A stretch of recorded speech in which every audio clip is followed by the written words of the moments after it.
The Gina and Maddie podcast. A million years ago, a group of strangers got together and got married at first sight. Funny that, because that's the name of the show. Thank you for that applause for that segue. That was a good one. I'll take the rest of the morning off. Two of those people, their names are Tori and Jack. And we're coming full circle because the first person we spoke to on this show about Married at First Sight was Tori. And so it's the last person we're going to be speaking to is Tori, but she is joined by Jack and they were on the couch last night. In my mind, I know who Jack is and I don't want to hear it. Jack was always like a really good person to kind of confide in. I have never experienced someone with so much logic. Logic? What? He's got sometimes too much logic. Well, they were on the couch for a little while. I have nothing to say. I want to leave. Let's go. Let's just go. I'm not kidding. What the was that? Are you taking the absolute piss? You want to go? Yes. Right now? Yes. Mic drop moment, and they join us on the air this morning. Hello, Tori and Jack. Good morning. Good morning, guys. How are we going? Good morning. Now, you two sound like you're in the same room together. Are you in the same room? We are, yes. And how? We're in the same bed. Tori's woken up with a bit of a blocked nose, though. Oh, you better not kiss her then. It's an analogy to watching you getting absolutely stitched up on the television last night. Oh my God! I'm glad you could see it. Oh. I mean, what are we doing? We're at the reunion. This ain't final vows. This isn't a dinner party. We couldn't believe it. Yeah, there's been a couple of times where I've sympathised with both of you throughout the show, but last night I thought was, especially for you, Tori, was just like, let's try and make Tori as sad as possible on the television, and that was essentially what I looked at that and went, that was the premise of you guys coming back for that. Yeah, definitely, and I think you can pretty much see I'm running on empty. And, all the other couples got, this really nice 5-minute video of, their happiest, fun times. Yeah. And then we sat on the couch and we got 2 videos of the lowest times in the experiment. And I was like, you know what? We don't need this. We're together. Let's go. See ya. And I'll give you an exclusive. The lay of the land, when we had our moment on the couch, it went for about 20 minutes. We had 2 videos and... the room was feeling for us. It didn't look like it last night on TV, but everyone in that room did not think that was a fair go, and they basically were smiling at us as we walked out, to be honest. Yeah. Like we don't blame you, I'd get out of here too. That was the lay of the land. When we heard that clip just there, when you did get up and you were you said, what was that? Who, were you talking to Jack or were you talking to the producers, Tori? No, so I was talking... I think I might have been talking to both of them, but my gripe was that what the hell did we just sit through? What was that? No one else got that, and I think I was just really frustrated at the fact that we're at reunion and we still didn't get 5 minutes of positivity.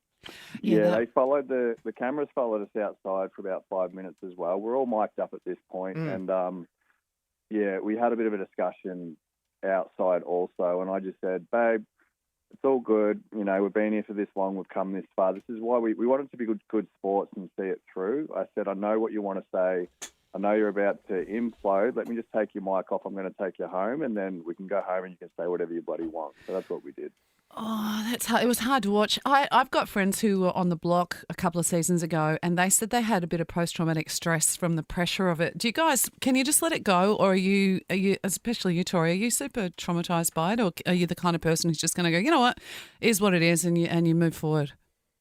I'm not traumatised by it. I think I hold peace in the fact that, I know what our journey was, and, I lived it, and it wasn't at all what was shown. So I don't, there's no PTSD there. It was a tough time, but it doesn't keep me awake at night. We can definitely empathise with anyone that's done reality TV though, and if they have, suffered with a bit of trauma after the show, I could absolutely empathise. Oh, absolutely.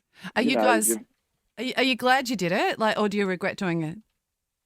I don't regret it. I'm glad I did it. I think if I didn't have Jack on the other side, it would be a very different experience, but I wouldn't take it back. I found it a bit odd, and I had a bit of a theory throughout the series. Just, I worked in media for a long time as well, so I had a theory that maybe you guys might not have played along with the producers the way they wanted you to, so you didn't quite get the edit that you deserve. Because in past, when couples have made it through, and they're usually celebrated, and as a success story of Married at First Sight. And then you guys have done that. You're still together. You're in bed right now together. Yeah, you get stitched up at the end. Did you guys not play by their game? Is that kind of why you weren't looked after the way other couples who have come through the other end have been? Yeah, I think without throwing shade, you're definitely onto something there. I mean, we felt like we were so united and so happy internally in our relationship through the entirety of the experiment, but yet, and what we used to say to the experts and the other cast members, no wonder you don't see us happy, because every time we're at these group events, the couch sessions, the dinner parties, all we're doing is defending ourselves.